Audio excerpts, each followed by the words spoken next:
A verdade em 2 minutos. O dom de línguas.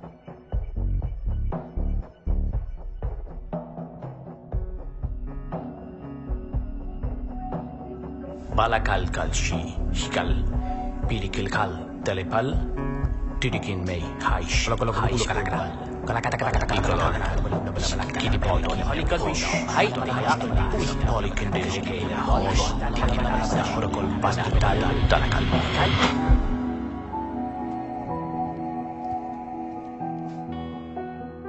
Alguns cristãos sinceros acreditam no chamado dom de línguas como sinal do batismo do Espírito Santo.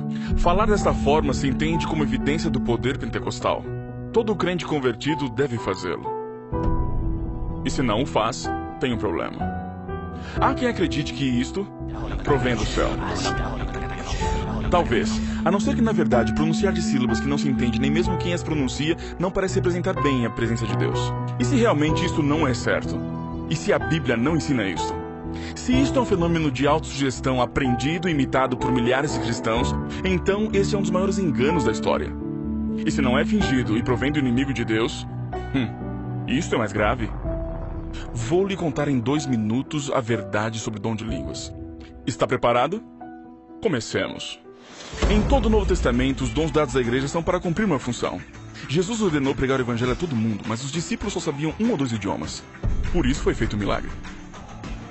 Em Atos 2, o verdadeiro dom não foi glossolalia, e sim xenolosia, que quer dizer Speak a real language that didn't know before. Em Atos 10 e 19 ocorrem casos similares, era um símbolo útil para os não crentes. Mas no capítulo 4, 8 e 9 se derramou o Espírito Santo e não houve dom de línguas. Por quê? Porque não haviam estrangeiros, então não havia necessidade. Curioso, não é? A Bíblia não ensina que falar em línguas seria o único símbolo do Espírito comum a todos os crentes. Alguns afirmam que o dom consiste em orar em idiomas angélicos desconhecidos. Dizem que se pode praticar relaxando a boca e se deixando levar pela euforia. Não há forma de saber se é verdadeiro ou falso, mas falam assim os anjos? Na Universidade da Pensilvânia demonstrou-se que ao falar essas línguas não se ativa as áreas cerebrais da linguagem. O motivo é simples, não é nenhuma forma de comunicação. 1 Coríntios 14, como se explica? Desde o capítulo 3, a igreja estava repleta de problemas espirituais, contendas e dissensões.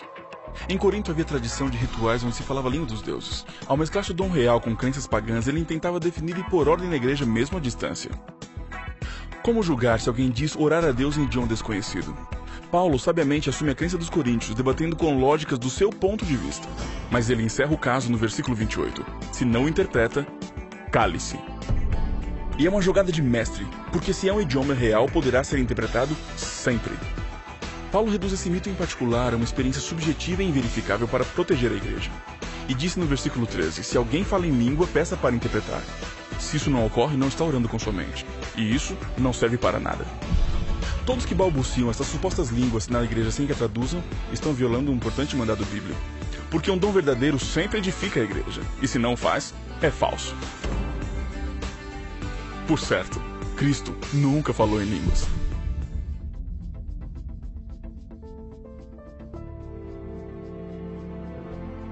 Algumas testemunhas sinceras reconhecem que falam em línguas apenas imitando sons, deixando-se levar. É bonito sentir-se especial, ungido, mas esse dom, como temos descrito, não provém de Deus. E se percebe sobretudo por seus frutos. O propósito do Espírito Santo, segundo Atos capítulo 1, é capacitar para pregar o Evangelho. E não para emitir ruídos sem sentido que não trazem crescimento, consolo e esperança a ninguém. Não se deixe enganar. E como sempre, lembre-se, a maioria pode estar equivocada. Nas vozes de Douglas Gualberto e Ronaldo Lemos.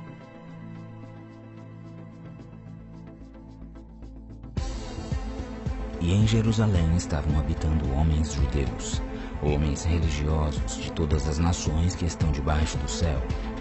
E quando aquele som ocorreu, ajuntou-se uma multidão, e estava confusa, porque cada um os ouvia falar na sua própria língua.